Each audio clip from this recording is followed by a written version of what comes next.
Yo, guys, welcome to the Blue Podcast with me, Tom and Ben. How you doing, mate? Good, thanks.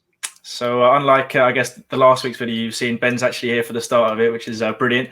And today we have got Vincent from the Fighter Pilot Podcast. How you doing, mate? I'm doing quite well, Tom. Thank you for having me. Mate, it's a pleasure. I'm looking forward to this podcast. I think a lot of our listeners and me and Ben will hopefully learn a lot during this podcast, which will be great. But just before we get started, please like the video and subscribe if you're new around here. It will really help us out, and also obviously hit that bell notification so that you don't miss any of our shows. Because as you guys all know, and as you can see from our new background as well, which we kind of premiered last week, we've got lots of shows coming to you, and just keep tabs on us. We keep tabs on us with the bell notifications. Anyway, Vincent, took us a while to get this organized. Finally managed to do it. Obviously, where are you right now? Just for our viewers. Yeah, sure. I'm in San Diego, California, in the USA, and I might mute my microphone in between answers simply because I still have a lot of family in town visiting, which is wonderful, and we're just enjoying some time together. Fair enough. Do you also want to just let our viewers know what it is you do over at your podcast? Yeah, so the Fighter Pilot Podcast is, as we call it, the internet radio show that explores the fascinating world of air combat, the aircraft, the weapon systems, and most importantly, the people. And we really add that last part because it is about the stories, right? You can read about the length and width and speed and all that of an airplane, but it's really the folks who fly them and the different conflicts or even just in training and their stories. And that's what really makes it fun. Brilliant. And that's kind of why we wanted to get you on. Me and Ben personally don't know too much about fighter pilots and what they do. I mean, obviously I know they fly planes, but it'll be good to learn, and hopefully our listeners will as well. Obviously you spoke about the people just then. Just go straight into it. Who's the most interesting person you've spoken to on your show about fighter pilots and what they do, and I guess the best stories that they've given you? Well, I that's like asking a person who has more than one child which one is their favorite, and so I will name a couple that are among the top, both from my own personal experience but also from the listener's point of view, because we are now up to 117 episodes, and just for fun, on episode 100 we had a big celebration and threw ourselves a birthday party, and we had a survey. We asked everyone which episodes they liked the most. And coming in at number 3 was the SR-71 with Brian Shull. And if you're familiar with him, he makes the speaking circuits and he's on YouTube a little bit. He's the one that talks about the ground speed story, where a small airplane asked the controller what speed he was going over the ground, and the controller said so. And so just for fun, another faster airplane asked. And anyway, it goes on. And finally the SR-71 came in and blew everyone away. So he's known for that story. He was a lot of fun. Our number 2 most regarded show was the U2 Dragon Lady, and that was partly because of the just funny character we had. Lips was his call sign, and he told some really fun stories. But our most popular episode was on the F-117 Nighthawk, the stealth fighter as it's known. And Robert Robson, as he goes by, was just a character and a lot of fun. And so those were 3 of the more popular and more fun shows, I would say. Fair enough. Well, obviously do go over to Vince's channel and check out those specific ones, because obviously there's some good ones. His link will be in the description of this video, of course. So do make sure you go check him out. What were some of the good stories you've heard then? Like specific stories. Like don't have to say your favorite one, because obviously, as you said, it's like picking your favorite child. But are there any specific stories that you think would be quite interesting for our listeners to hear about? Yeah, I think they should go listen to the F-117 story because it has a little bit of everything in it, a little risque part, if you will. And I'll leave this as your homework for your listeners, which you wouldn't think is the case in military aviation, but there's a part where there's a little bit of that. But then there's also the drama. He talks about a mission in Desert Storm where he and his F-117 flying alone at night, as that aircraft does, that he had to go under some overcast clouds in order to attack his particular target. And because he was so low, he actually was caught up in the blast of his own bomb, and it flipped him upside down at very low altitude, and he was able to right himself, which was itself very harrowing. And then guess what, Tom? He had to turn around and do it again a few miles down the road on a whole other target just like that, and again scooped it out and made it back. And so there's that one. There's also a story from a gentleman who joined us on the F-4 Phantom, who was shot down in Vietnam, and he was a Rio, which is in the back seat of an F-4, and his pilot was killed, which is tragic, and he himself was badly his experience and for his previous enemy and captors, and he ended up losing a finger in that episode, if you will, not the show episode, but the incident, I should say. And so that became his nickname or call sign, is Fingers, because he lost his thumb, but he kept flying afterwards. And then much later on, 30 or 40 years later, he was part of a what's the word they used? But he was part of a group where they were reconnected with with their former enemies, and they all met once in Vietnam and once here in the States. And reconciliation, I think, is the word I wanted. And so he spoke of that, as did some other guests I've had on the show. And so I think military aviation, depending on your point of view, could have certain stigmas or stereotypes. But in the end, I think the people that do it are a lot like everyday people. They just have an interesting and sometimes fantastical job that requires them to do things that are worthy of books and stories and movies and podcasts. That is very true. Cool.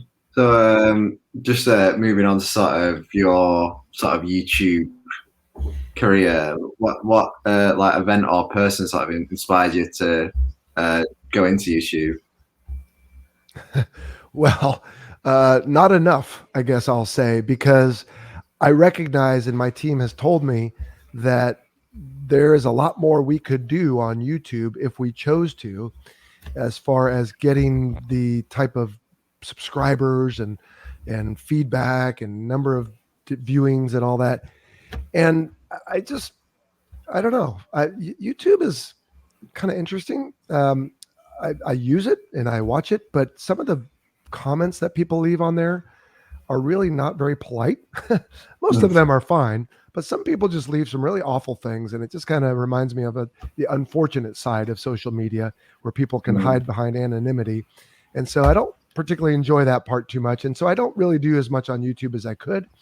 But on the other hand, there are people out there like Ward Carroll. If you go look at his platform, he does a lot of explanatory type of videos, and there are others. And so I say, I'll just put my videos on there and let it go. And I guess I haven't really answered your question, but I don't think of YouTube as the primary source of my show. It's primarily an audio show, but we do use YouTube. Oh, fair enough. Cool. Where else where do you normally upload then your audio? So we have a service, and I believe most other services like mine, or not mine, but the one we use, does this, and it's called Red Circle. And just based on how podcasts work, once you make connections to the various podcast players, and there are many, but the more famous are Google Podcasts, Apple Podcasts, etc., Spotify, Stitcher, then you can, once you upload an episode, it goes automatically to all those. Yeah, I think we've used Anchor in the past before, which sends them all to other such things. What actually did get you into fighter planes and fighter pilot stories and all that? Well, as a young child, I went to an air show, and I was just enamored with the people and the planes and the speed and sound and all this, everything that an air show has. And so that altered the direction of my life. And so I started at a young age and was lucky enough through hard work and a lot of luck to be able to actually do it. Not everybody is. Fair enough. That's very fair enough. This is again a difficult question I'm going to ask you, but what's your favorite plane then? Well, there are so many amazing planes. It's such a sort of what do you call like a a question that someone who has no idea is just like plane, like just, it's very very broad and sort of vague, isn't it? But, I mean, you can try your best at answering it. No, it's fine. I have one ready to go. I mean, there are Oh. many that are very amazing. For example, again, the SR-71 because of its speed and just the looks of it, very sinister, I would say. The F-16, which I did have a chance to fly, very fast, and just the way you are sitting in the cockpit feels like you're being propelled from behind and you're just out in space like Superman or Iron Man or something. But my favorite, I guess, is the one I spent most of my time in, and that is the formerly McDonnell Douglas, now Boeing FA-18 Hornet. And I have over 3,300 hours in various models of that airplane. It always treated me well. We had a lot of good fun times together. 705 carrier landings day and night, and so it's a good airplane. It's not particularly, I would say, well known for any one particular fantastic feature, but it is very good at a number of things. For example, its versatility, its slow speed maneuvering, which you might not think is important in fighter jets, but it is. Generally, most dogfights end up slow, and so it's very good at that. And it's got twin engines, which is great for reliability, especially around a carrier where you don't have a divert airfield always right away handy. And so for me, it's the Hornet, and it's the one I spent most of my time in, as I said. Cool. So when did you sort of first get into fighter planes? Like when you were younger, or was it like sort of, was it like when you were really young and you just loved planes, or like? Yeah. So again, went to an air show at 8 years old, and before you know it, we've got pictures of airplanes on our walls. I've got two older brothers, and so we would build remote control airplanes and go fly them. And so we'd go to other air shows. We just got the bug, I'll say. And it was in high school when my stepfather started asking me, well, what are you going to do? Because you have this affinity for fighters. Maybe that's something you could really do. And up until then, I just always thought it was something someone else does, right? And I learned that it's something I could do, and in fact did. And so that for me was a dream come true. And my heart aches for all the people who really have the love for it and desire like I did, but are unable, either due to vision problems such as near or farsightedness. If it's not correctable, that could be disqualifying, or color blindness is a big one, or just even other health concerns or physical concerns. Not everybody can do it. It's not something that's equal opportunity. You have to be very able-bodied and minded, I would say. And so I count myself very fortunate that I indeed had the opportunity. Cool. Well, fair enough. So for people that don't know, do you want to give a brief overview of your career so far? Obviously, you've flown a lot of planes. I know you're flying recently, which is why we had to sort out when we were going to do this. So do you want to let people know what it is actually you do as a career and have done in the past? Sure. So when I began in the Navy, the first thing is you have to become an officer. So you don't just get out of high school and go straight in. You have to get a 4-year degree, bachelor's degree. And so there are many different ways to do that. I did it through just public university with ROTC, Reserve Officer Training Corps. So you play part-time sailor or soldier, depending on the branch, or airman, and you take classes in naval science, in my case, for Navy ROTC. And then once you are done with college, you're also commissioned as a brand new officer. And then in my case, if you select aviation, you go off to pilot training, spend a couple of years doing that. You fly different aircraft. In my case, the T-34 Turbo Mentor, and the T-2 Buckeye, and the A-4 Skyhawk, TA-4 specifically. And so once you're done with that, then you pick a fleet aircraft. In my case, it was the FA-18 Hornet. And then you go among different assignments. So you might go first to a squadron that does in fact deploy on an aircraft carrier. And I did that twice in a 3-year tour. So you'd go out for 6 months, come home for a year or so, and then begin working up again and go out for 6 months and then come home. And then I went to Top Gun as a student and stayed as an instructor, was there for a couple of years. Then I went to a couple more squadrons, and then another weapons school, similar to Top Gun, but slightly different, like a satellite at the fleet bases.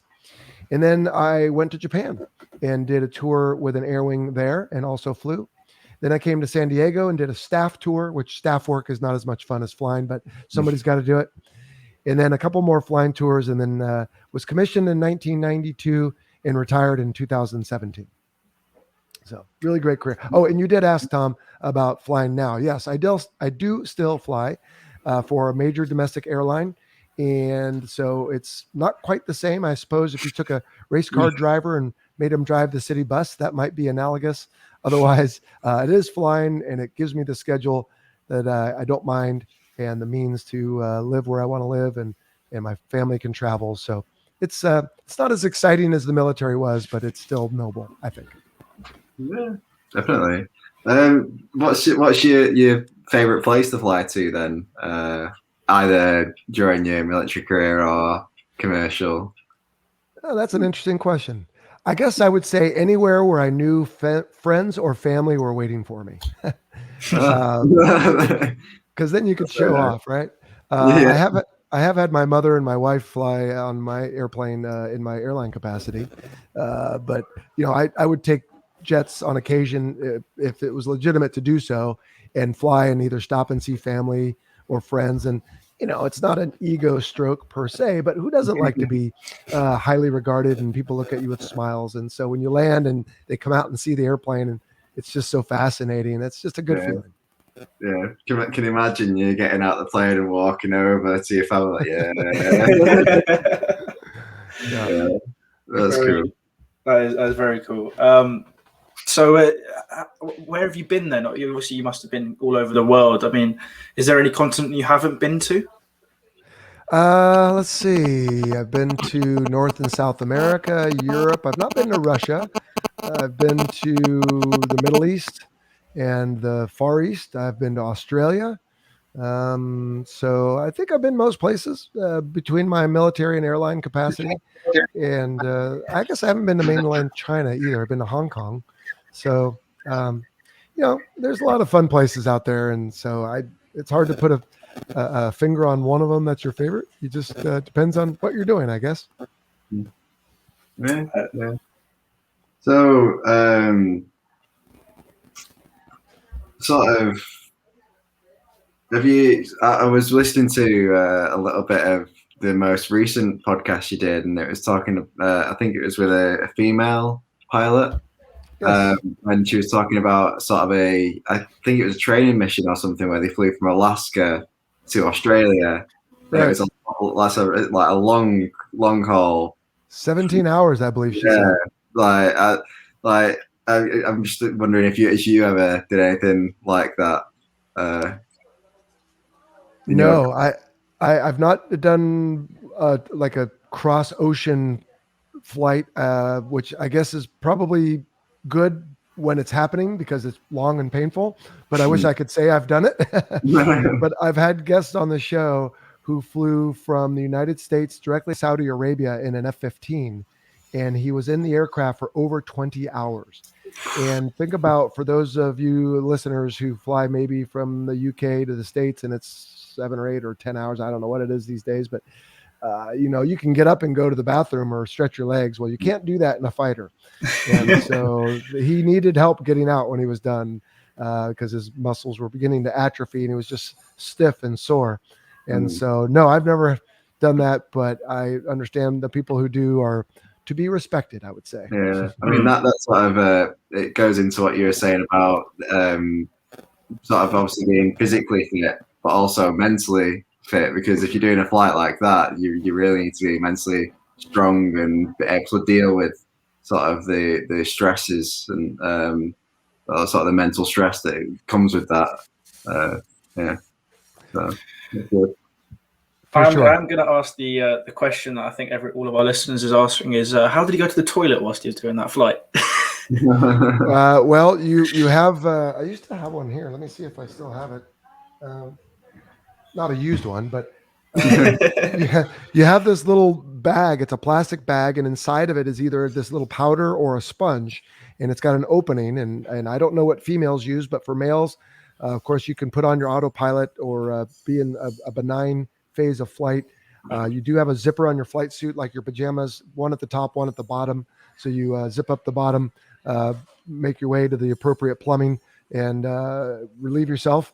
And then when you're done, the sponge fills up, or the powder turns into kind of a mud almost, and then you roll it down and put basically like a zip tie around it, and then you store it off to the side. And so, yeah, for my friend there who did the 20 hours, I don't know how many of those he had afterwards, and I'm sure he brought plenty with him, but there's not a lot of room in the cockpit, so you have to plan appropriately for where to put things, and including food, and so yeah, that's for number one. Number two is a different story, Tom, and I never had to do it in the airplane. And I think I had another friend who did many ocean crossings who said that they would eat a certain diet before they went, including some stool hardeners, if you will, or something to kind of prevent you from needing to go. But if you really had to, you just have to get creative, I guess. Fair enough. I am showing my naivety about airplane, so fighter pilots by asking that question, but I thought it'd be quite an interesting one for our listeners. I remember watching an interview with there's a thing over in the UK called Lad Bible, and they do these interviews with various people from different walks of life, and they did an interview with a British sniper. And he was talking about the same thing, that so when they're on a mission, the snipers work in twos, and they can't, when they're looking at a target, they can't take their eyes off the glass. So if they need to go to the toilet, the partner has to help them out and do that. So it seems like there's quite a few cases in sort of military life that like stuff like that happens, which I mean, it shows how serious it is, I guess. Well, one thing you do, of course, is you try to prepare for the eventuality that you'll need to go later. So before we get dressed on a flight to go out to the aircraft and get in, that's the last thing we do before we put on all that bulky gear, is go relieve ourselves. And so I think there's some element of pre-planning that helps. But I also think, Ben, to your point, that maybe your body, I don't have any evidence to support this, but I wonder if your body just kind of knows. Like, okay, there's that target for your sniper, right? Hey, you know what? I'm just going to shut off that part of me. I don't want to think about having to relieve myself right now. I'm going to be in this moment. I need to get this shot. This is why we crept in here for days or hours or whatever it's been. So for me, like I said, there were some that just had a physiological episode and couldn't stop themselves. But for me, I never noticed that I really had to go number two when I was in the plane. But I will tell you, there were many times when I got out and suddenly I really needed to go. So it's almost like a light switch was turned off and it said, you're okay for now, but as soon as there's an opportunity, switch is on. I'm going to tell you, this is my body speaking, you really need to go. Fair enough. Let's move this slightly away from the that's immature side of it. How difficult is it to get selected for any military flight program? Well, we're having some fun with it, but it is a physiological function of the body. I agree, though. But no, it's very difficult. Normally, the military services, and I believe this is true for most around the world, have more applicants and more interested parties than they have spots available.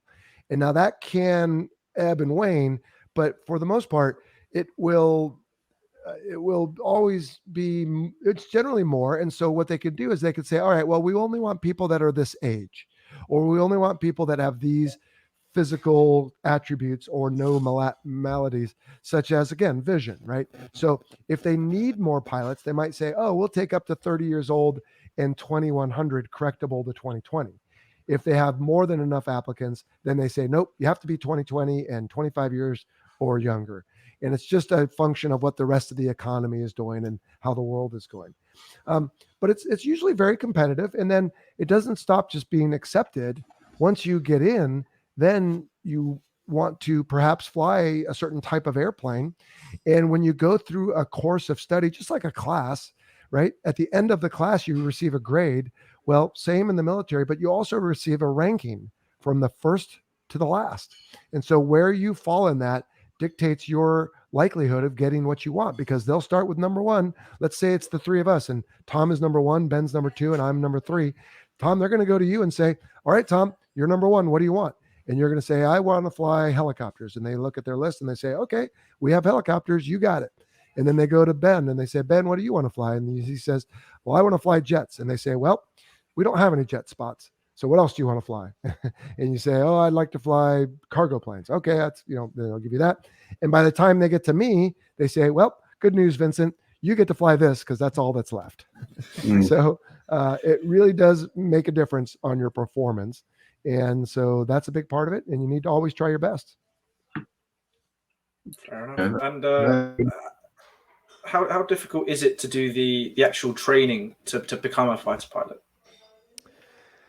Well, I don't know how to answer that, because for me, it was difficult. I had to work very hard at it. I didn't find that it came naturally. And for others, I never was in their head like I was in mine. So I don't know if they felt the same way or if it was just easy for them as it appeared from the outside. And maybe it appeared easy for me to others, but it certainly never was. And so I think it's a function of how dedicated can someone be. And I don't know about you gentlemen, but I have certain friends and family that seem like they can handle anything. And then I have others that get upset or set back by almost anything and can't seem to get up on time or get to work or keep a job. And so I think it's just a function of what is the intestinal fortitude of the person who's trying. And if they won't give up, then they could probably make it. And if they're the kind of person that says, you know what, this is getting too hard, screw it, I'm going to go do something else, then they might not put in the effort and they might not get the results. So I probably have not answered your question, but it is difficult because there are things you need to do in a dynamic environment and it comes very quickly. So you will just barely learn something one day and the next day you're on to something else. And so you have to be dedicated and tenacious and have a pretty good, I would say, aptitude for it. Yeah. I mean, I think it's like you're saying, the sort of flying in the military is one of the things that has more applicants than spaces. But I think there's a sort of there's a bit of a what do you call, it's got like that sort of no, I forgot, I can't think of the word, but it's like, when it's sort of it's got like something special about it because it's something that people like met exclusive. So like sort of it's a human thing that humans have invented and like sort of developed and stuff, and it's something special. I totally agree, Ben, and that is partly the reason I began a podcast, is because people would always ask me during my career, oh, you do that? Their eyes would get big. What's it like to land on an aircraft carrier? Well, wait, you sit in ejection seats that's got rockets on it? And so there's all these aspects of it. And you're right, there's a sort of elegance and beauty to it, but let's not lose sight of the fact that it's also a war machine. And it's unfortunate that we need them, but we don't live in a dream world, right? We live in a real world. And so we have to have these capabilities, and we have to have amazing women and men who can fly, fix, and fight them, and we do. Thank goodness. Cool, man. Fair enough. Have you actually ever had to eject from a fighter plane? No, thank goodness. Yeah. Fair enough. Have you been in particularly many fights? Obviously in dogfights, etc. Training dogfights, many of those. But no real dogfights. And there have been very few since, I would say, Desert Storm, which is now 30 years ago. I did fly approximately 70 missions over Iraq between Operations Southern Watch and Iraqi Freedom, and then New Dawn. I think it was the different missions they had there. And so I've done a handful of missions, but I would say it's mostly like a police officer walking the beat on patrol, more than actually being involved in any skirmishes. Yeah. No, I mean, it's sort of it's strange sort of to hear sort of stories that are like that closely connected, because I was only like, I don't know, 4-5 years old when those wars were happening at the height.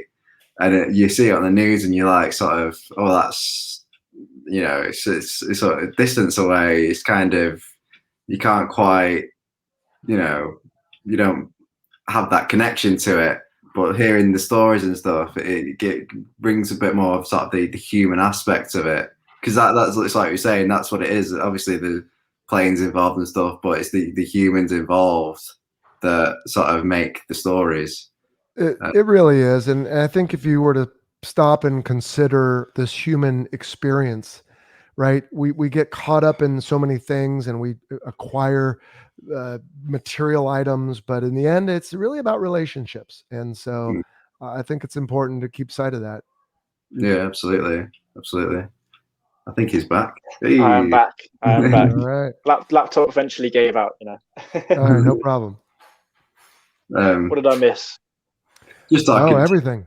Yeah, just talking about sort of the human aspects of the stories and stuff like that, and sort of getting that more of a connection between. Yeah. You can carry on if you want, Tom. Fair enough. What was I about to ask you? What's your favorite kind of podcast? And obviously you do mostly interviews, but is there any specific type of podcast that you enjoy doing the most? That I enjoy doing, like as a host? Yeah, because obviously for us, like we do a lot of football podcast, for you soccer podcast, but then also we really like doing interviews like this, where we now obviously speak to people of different do different things and stuff like that. So we're just wondering if there's any particular style of hosting a podcast that you enjoy the most. No, I think the ones I enjoy the most are the subjects where it's something I've always wondered about but didn't know very much about. And so to have someone come on and explain it is, for me, really exciting. What I find, curiously enough, is that I'm not as good a host when I am more interested in what they're saying, because I'm listening and thinking about, wow, that's really cool. And then he'll stop talking, he or she, and I'll suddenly say, oh, wait, I guess I have to keep this conversation going. Conversely, sometimes I find myself thinking about what I want to ask next or which direction the show should go. And so I'm not listening as well. And so I think being a good listener is important. And in podcasting, you have to balance managing the subject and the course of the show, but also listening. But the benefit, of course, is that you can go back, and listen later. And so I really enjoy the ones. So for example, I had a friend of mine who we were on a deployment together. In fact, we were roommates on the carrier, and he went on to NASA and had spent months on the International Space Station. And so talking about space and the travel and the training was interesting.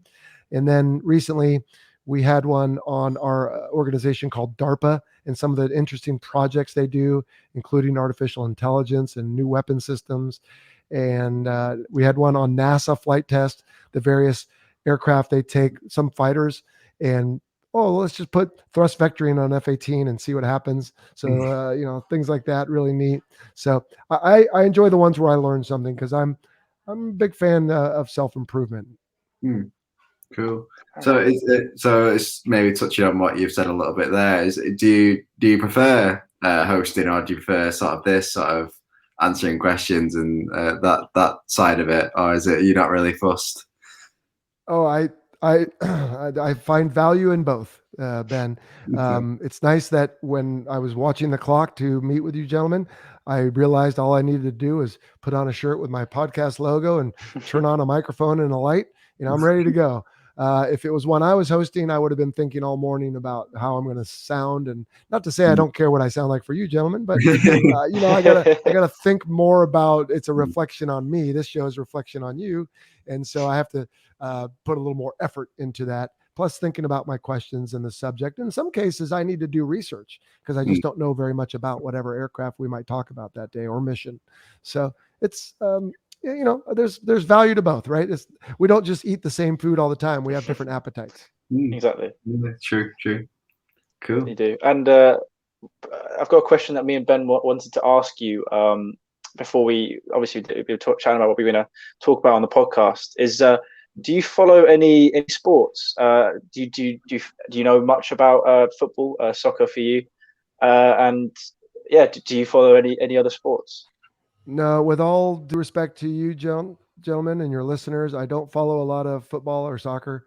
I used to follow some American football. It's become a bit politicized for my liking. I used to watch MotoGP Oh yeah. with Valentino Rossi and some of those characters, Mark Marquez, and I've gotten away from that, I guess, in the last couple of years. But no, I don't follow much sport. I used to play water polo when I was younger, and I like to dabble at different sports with my boys. I've got 3 sons, and so we do different things. But no, not really a huge sport nut, I would say. Fair enough. Fair enough. Well, that's kind of a good lead to say that obviously we are doing a American sports show coming in the future on this channel. Okay. So I'm doing a little shout out there for the people listening to make sure they keep do check us out, and we will have an American sports show coming soon, and NBA, NFL mostly. So I do look forward to that. Ben, did you have a question just then? Sorry. Did you sound like you were about to say something just before I interrupted? No, carry on. Sorry, no. Well, I was also gonna. I literally just thought about this. When we chat to people about football, and we have a lot of questions that we asked them, and often a question that comes up is, "Do you have any superstitions before a game?" So I was gonna ask, "Do you have any superstitions before you fly?" No, I am not a superstitious person. I would say a little prayer at the ladder of the F-18 before I got in, which some might regard as superstition, but for me, it was just an extension of my faith. And so I did that for most of my career. And towards the end, I stopped doing it because I realized in some regards, I was thinking more about what people who were maybe watching me would think instead of the connectivity there. So I decided I didn't want to be about appearances and just did silent prayers instead. But no rabbit's ears or fuzzy dice or anything like that. Did you have any friends who had any superstitions in the Air Force, or was it like they're not very superstitious people, pilots? Well, I won't make a generality about that. I think some are. We just had a show, like I think you mentioned it, with a young lady who flies the C-17, and she talked about her call sign, Voodoo, and how she admitted to some trinkets or things that she flew with. So I think for anyone, I mean, as long as it's, in my opinion, not something you're worshiping, it's harmless, right? I've once heard or read about baseball players that refuse to wash their socks or other internal garments, which sounds a little disturbing. But if you wore them in a winning game, you might not want to wash the win off. I don't know, but no, if there was some in my circle who had any proclivities to that, they usually kept it fairly private. Cool. Have we asked you yet what your call sign was? It's Jello, like the food. Oh. Was there a reason for that? Well, when they had a list of names on the board as an idea for the new guy who had just checked in from California, there was one for Chachi, like the character from Happy Days, the old TV sitcom.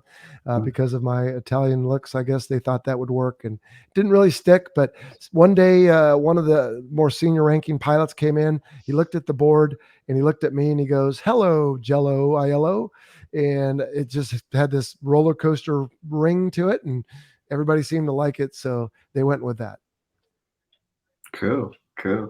So in terms of sort of your YouTube, your podcast, do you have any sort of future goals for that, or is it just continuing sort of what you're doing now? Oh, absolutely. We had, one of the great things, I hope you are experiencing this. One of the fun things and great things about podcasting is you get opportunities to go on other shows like the Blue Podcast. Thanks very much. But you also have people that reach out and say, "Hey, I love what you're doing. How can I help?" And so we have help from all over the world. We've got a graphic designer in Australia. We've got a musician in Spain. We have folks all over the US. We've got a photographer in the UK, Rich Cooper, very famous photographer up there. And so everyone bands together because they believe in the subject, and we have fun with it, and we do make a little money. So we share the bounty with those who help. And because we've had some success, we created a parent company over the Fighter Pilot podcast that we call BVR Productions. And the B and the V and the R is a term that we use in military combat. It means beyond visual range. For example, firing an air-to-air missile at 50 miles at an aircraft you can't see, but it could still reach out and hit them. And so it's a play on that expression, because if a podcast is audio only, it's beyond visual. Now, we do have the YouTube channel, like we said, and a few other things. But anyway, so BVR Productions is a media company, and we have started one other podcast. It's about the digital online simulation community, which is very vibrant. It's called Air Combat Sim. And then we have one coming out in August called The Merge. And what that's going to be is stories within military aviation told over multiple episodes in a single season. So our first season of The Merge will have 6 episodes, and it's going to tell the story of a midair collision between an F-5 Tiger and an F-18 Hornet over Fallon, which is in Nevada in 2008. And so we'll explain the terms and the people and what happened and why and how. And so that'll be fun. And then we've got some new series of podcasts that we're working on with other hosts and guests for specific deep looks into particular aircraft. And so we've got our first one coming out in September. We haven't announced what aircraft it's going to be on yet, but it's a fan favorite based on the movie Top Gun. So you can probably take a guess, but we're working on that, and we hope to release that in September. But we also do other things. We work with companies to help promote what they're working on. We have merchandise. We're thinking about when air shows begin to really reopen, going and doing live events at air shows. So we're having a lot of fun and making a little money. Cool. Is there anything in, I guess, your podcasting career so far that you would do differently, or you would have changed? Well, I mean, yeah, sure. Like now we have this sort of history of using different songs. And I only did that at the beginning because I was just bored. And so I said, oh, I'm going to use this song. Oh, I'm going to use that song. And so now it's become a bit of a tradition that if we were talking about a fighter aircraft, we have a fighter song. Same for bombers and helicopters. And the problem is it's always a different song. So we don't really have a theme that when you hear it, you think of us.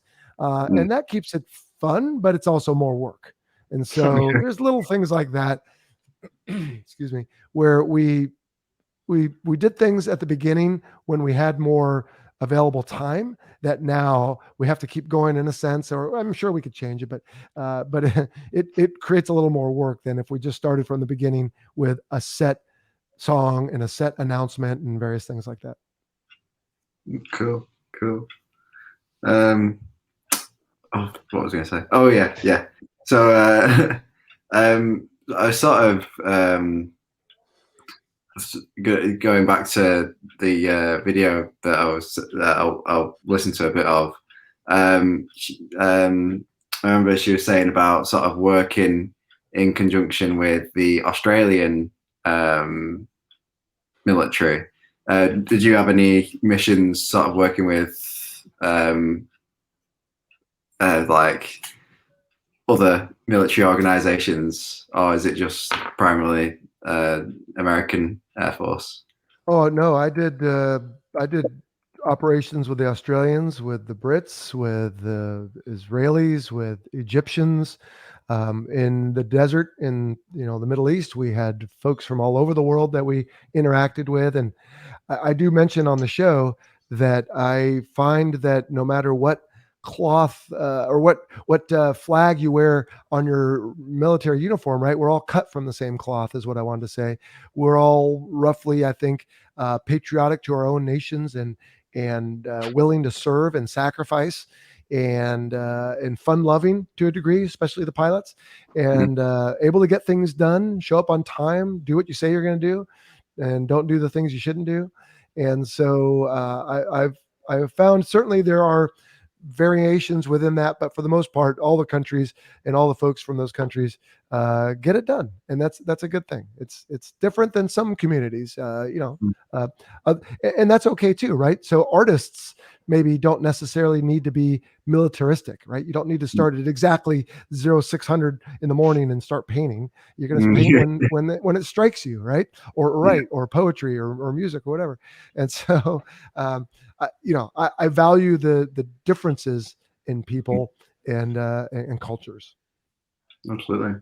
Cool. Fair enough. And I've got two kind of questions in one to kind of start winding down the podcast with. What advice would you give to someone who wants to become a fighter pilot? And then obviously on that, any advice for someone who wants to, I guess, start a podcast talking about fighter pilots or do YouTube or anything to do with fighter pilots? Well, for the fighter pilot one, the best thing is to get information, because it may be possible that you have something that is going to preclude you from being able to do it. And you want to find that out right away, because it is a lot of work. So if you're already too old, or if you have a health condition, or your eyes are no good, or something along those lines, then you want to know that right away. After that, you want to keep getting information. Okay, who do I need to talk to? Okay, I need a college degree. All right, I need to get that. All right, then what? What kinds of programs are there? Who do I apply with? What test do I need to take? Okay, great, I made it. Now I'm going to flight school. What do I need to learn? Can I study in advance meteorology and aerodynamics and thrust and thermodynamics? And so all those things that you can get in front of, if you will, right? If you can be proactive, it's much easier than having to deal with things as they come at you. And so just talking to people who have done it, getting the right information, being fit is a big part of it as well, because you'll need the stamina and the ability to study long nights and stay up perhaps. But there's a lot that goes into it. And I would say the biggest thing is to get information from someone, so you're not going into it blind. And there are many resources for that. You can use the internet to search for folks. You can ask people who have done it. For example, on our Fighter Pilot Podcast Facebook page, we have a group we call The Pit, and it is for young people that aspire to do it. And some people who make it stay in the group and offer advice back to the others. It's not just me answering people's questions. I'm too far removed, but it's folks that said, oh, I just finished that phase and this is what I did and it worked for me, or, oh, I wish I'd have done that. And so there's other groups like that one and other folks that might be willing to help. And I think you just need to look into it. A podcast is not that much different. There are some subtleties to it. I find podcasting is easy to do. It's not that easy to do well. And so anyone can get a microphone, plug it into your computer, record something, and upload it to a service like Red Circle I spoke of earlier, that then sends it out to all the RSS feeds for Apple Podcasts and Stitcher and Spotify. But to really have a compelling subject, to ask good questions like you gentlemen do, and to keep the conversation going, I have a newfound respect for some of those late night talk show hosts and others who do that for a living, because that wasn't my training. And I found the learning curve to be very steep, but I hope I've gotten better at it. And so I would say just jump in and start doing it. And there again, the internet is your friend. There are videos of how to and what to think about and what microphones are good and et cetera. And so anything I feel like can be done with enough determination. You just have to be willing to work hard. Completely agree. Yeah, that's good. Yeah. I don't know if Tom's got any more questions, but I think that was a good ending point, really. No, I think that was it's a very good ending point. Yeah. Is there anything you want to say, Vincent, before we start wrapping things up?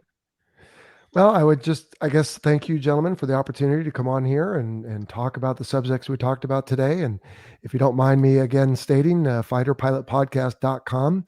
And we're on Twitter, Facebook, Instagram, Patreon. Gosh, where aren't we? Facebook. And so just look for Fighter Pilot Podcast, 3 words, and come check it out. We try real hard not to make everything about a pitch of some sort. We try to talk about, like we said, the aircraft, the weapon systems, and the people. And then there are some ways that you can get involved, and you could buy some merchandise or support us through Patreon. But we try not to make that the central focus. So even our articles that we write on our blog, we call them musings. I don't know about you, gentlemen. I get so frustrated trying to read most things because it's so inundated with ads. You can't tell where the article is and what everything else. And we don't do that on ours. We just put up a story about whatever it is, like fighter pilot stereotypes or flying over the ocean. Back to that point, we had a discussion on that with one of our guest writers. So we just try to make it about the material, and if we can have fun doing that, that's the goal. And if we can make a little money, that helps too. And so I appreciate being invited, because it just helps get the word out. Thank you. Well, thank you very much for coming on, and it's been an absolute pleasure. Vincent's links will be in the description below, so do make sure you go check him out. It's been a really good chat. Ben, anything else before I just say the end bits? Pardon? Anything else before I say the end bits? No, that sounds good to me. Brilliant. All right. Well, thank you guys very much, guys, for watching. I hope you guys learned something. I know me and Ben certainly did. If you are new around here, please hit that subscribe button. That massively helps us out. Like the video if you enjoyed it. Get the merch if you want, obviously. And yeah, we'll see you guys soon for another video. Goodbye. Yeah.